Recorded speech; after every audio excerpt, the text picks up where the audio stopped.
Et donc avec une surtension des squats trop lourds, l'aorte s'est disséquée, quoi, dissection aortique ça s'appelle. C'est-à-dire qu'elle s'est fissurée. Elle s'est fissurée, ça s'appelle un clivage en fait, comme un serpentin, le sang s'engouffre entre les deux parois et puis ça sépare tout le long. D'accord.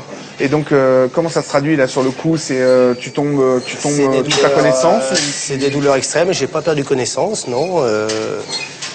Normalement, ce sont des accidents vasculaires qui n'arrivent pas à 34 ans, 35 ans. Donc les médecins ont mis longtemps avant de voir ce qui m'était arrivé. Et puis quand ils s'en sont aperçus avec un scanner, j'ai été opéré en urgence, bien sûr. Donc 12 heures d'opération à cœur ouvert. Et j'étais entre la vie et la mort. C'était une chance sur 5 de m'en sortir normalement. C'est du 20%. C'est anormal de faire ce type d'accident à 34 ans. Donc c'est sûrement dû à un entraînement intensif. C'est dû à un entraînement intensif. Le corps humain n'est pas fait pour soulever 300 kg au squat en série. Et moi, je le faisais régulièrement 2 fois par semaine en apnée. Donc, on contracte, on force. La pression artérielle monte à des sommets. Et puis là, ça passe ou ça casse, quoi. On sait que dans ce milieu, les athlètes prennent des compléments XXL ou en tout cas des trucs pour développer. Qu'est-ce que tu pourrais leur dire par rapport justement? J'ai déjà un petit reproche à faire, c'est que j'ai l'impression que les athlètes d'aujourd'hui veulent griller les étapes. Moi, avant de penser à ces substances, j'ai quand même fait 10 ans d'entraînement vraiment ce qu'on appelle naturel, où c'est uniquement le travail et la diète qui ont primé et payé. Alors que maintenant, les jeunes attaquent et au bout d'un mois, 2 mois de musculation, ils parlent déjà produits avant même de savoir s'entraîner, savoir se nourrir. On a beau doper un âne, ça sera jamais un cheval de course. Exactement. C'est un peu le résumé. Ça pourrait très bien être le résumé de l'histoire, quoi. C'est que voilà. C'est le résumé de l'histoire. On a beau doper un âne, ça sera jamais un cheval de course. En plus, on ne sait pas où fixer la barrière du dopage. C'est-à-dire qu'on commence au début avec de la vitamine C, de la caféine pour s'exciter un petit peu à l'entraînement. Ensuite, on prend de la carnitine pour sécher, de la créatine pour prendre un peu plus. Et on ne sait plus où sont exactement les limites. Justement, en fait, est-ce que tu sentais tes limites quand tu prenais ce type de produit, ou est-ce qu'on les sent, les limites? On les sent plus, les limites. Ça enlève les sirènes d'alarme, en fait, je pense, du corps. Et j'avais plus de limites aussi bien psychiques, psychologiques, que de limites en force. Parce que même moi, des moments, je me faisais peur, quoi. À la fin, j'avais toujours peur qu'une articulation lâche ou un tendon, parce que je montais à 300, 320, j'ai fait même des squats à 330 kilos, et je sentais que je pouvais monter un peu, et que, justement, là, je me mettais limite en disant non, faut que j'arrête, parce que tout va casser, quoi. Merci pour ta franchise et pour ton courage, et voilà, et je te souhaite que du bien. Pareillement. Merci à vous. Au revoir. Merci. Le docteur Jean-Pierre Mondenard est médecin du sport, considéré comme l'un des spécialistes du dopage en France. Son avis sur les ravages du dopage dans le milieu du culturisme est sans appel. Donc, bon, il fait aucun doute pour vous que dans ce milieu du culturisme, donc, on se dope. Le dopage est très répandu. Le dopage est très répandu. C'est un des sports où le dopage fait la différence. Il y a quelques sports où le dopage est hyper répandu parce que ça fait la différence obligatoire. Obligatoire. Vous ne pouvez pas être sur le podium si vous n'êtes pas dopé. Alors justement, quel type de produit dopant améliore cette prise de masse, cette prise de muscle? Mais les plus répandus, les plus connus, les plus efficaces sont les stéroïdes anabolisants, c'est-à-dire les dérivés de la testostérone. La testostérone, c'est l'hormone mâle, mais comme elle a des effets secondaires apparents, notamment chez les femmes, parce qu'elle est androgène, donc elle transforme une femme, elle lui met des poils entre les fesses, et des poils sous les seins, des poils sur le ventre, etc. Elle lui donne une alopécie, c'est-à-dire elle commence à perdre ses cheveux de la même façon qu'un homme. Elle a donc la paume d'Adam qui bombe, elle a le clitoris qui augmente de volume. Donc effectivement... Est-ce que ça transforme sa voix? Oui, parfaitement, bien sûr. La voix devient rauque, oui, les cordes vocales sont exposées aux anabolisants.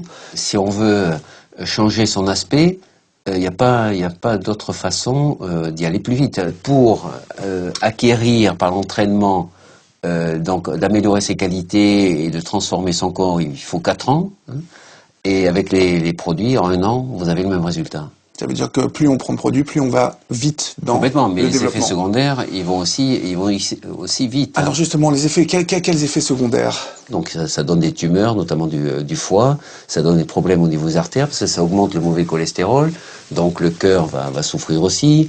Il y a aussi des hémorragies digestives, il y a un Autrichien qui est mort comme ça, un culturiste de haut niveau qui est mort de cette façon.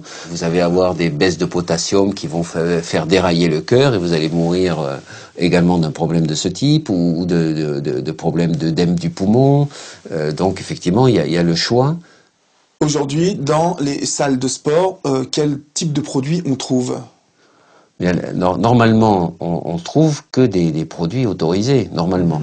Hein, puisque si vous prenez des produits interdits, eh bien vous passez sous le coup de la loi, de la législation. Il y a des produits qui sont non autorisés à la vente, notamment dans les salles de sport, hein, tels que les anabolisants, les médicaments diurétiques et ça, tous les produits qui sont pris par les culturistes. On est d'accord que ce type de produits se vendent comme du deal de rue, c'est-à-dire comme on vend de la cocaïne et de l'héroïne, on est dans ce même type de circuit. Même s'il n'y a pas de contrôle, ils peuvent se faire attraper par la police et la justice. Ça veut dire que si je résume bien, c'est que même si ces gens n'appartiennent pas à des fédérations reconnues par le ministère de la Jeunesse et des Sports, les gens qui se dopent aujourd'hui avec des produits illicites s'exposent à des poursuites judiciaires et donc à avoir affaire à la police, aux douanes et ensuite à un tribunal. Bien sûr. Si vous deviez comparer le culturisme à un autre sport, vous le comparez à quel autre sport ? Au football américain. Pourquoi ? Parce que le dopage utilisé, bien sûr, dans le football américain est proche de celui du culturisme. Et justement, je crois qu'il y a une étude sur la longévité des footballeurs américains qui n'est pas extraordinaire. Non, un footballeur américain sur 2 meurt à 47 ans, avant 47 ans. Ce qui est pas possible et inimaginable, et pourtant, c'est exact. Et c'est la profession aux États-Unis qui a la plus faible longévité. Il n'y a pas une profession aux États-Unis qui vit moins longtemps que le football américain. Le dopage, un tabou, quelque chose dont on ne parle pas, dans le milieu pro comme chez les amateurs. Et à aucun moment au cours de ce tournage, il ne sera possible d'aborder cette question avec les personnages de ce film qui refuseront d'évoquer le sujet. Mais depuis ma rencontre avec nos amis, je me demande comment ils vivent en société, quel regard on porte sur eux, et eux, comment ils se trouvent. J'ai rendez-vous avec Maryse sur son lieu de travail. Conseil régional du Nord-Pas-de-Calais, service courrier, c'est là. Voilà. Maryse, comment ça va ? Ça va Olivier et toi ? Bah bien. Ça fait combien de temps que tu travailles ici ? Tu crois qu'il faut vraiment le dire ?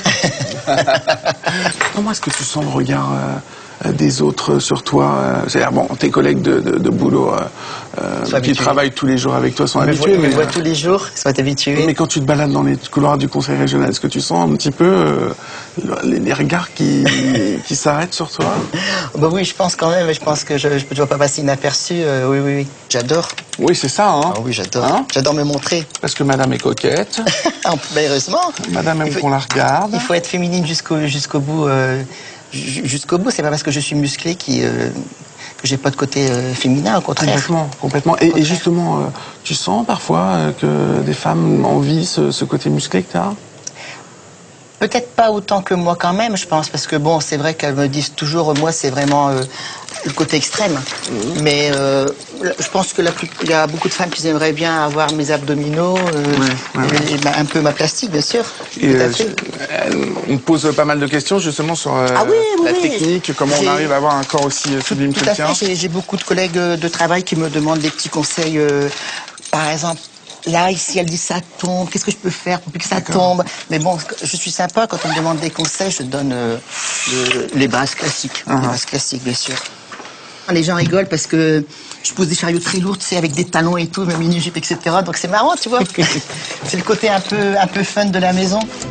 Concilier sa vie d'athlète de haut niveau et sa vie professionnelle pourrait jouer sur ses humeurs. Pourtant, entre Maryse et ses collègues, c'est l'entente parfaite. Si c'était tous comme elle, ça m'arrangerait, moi.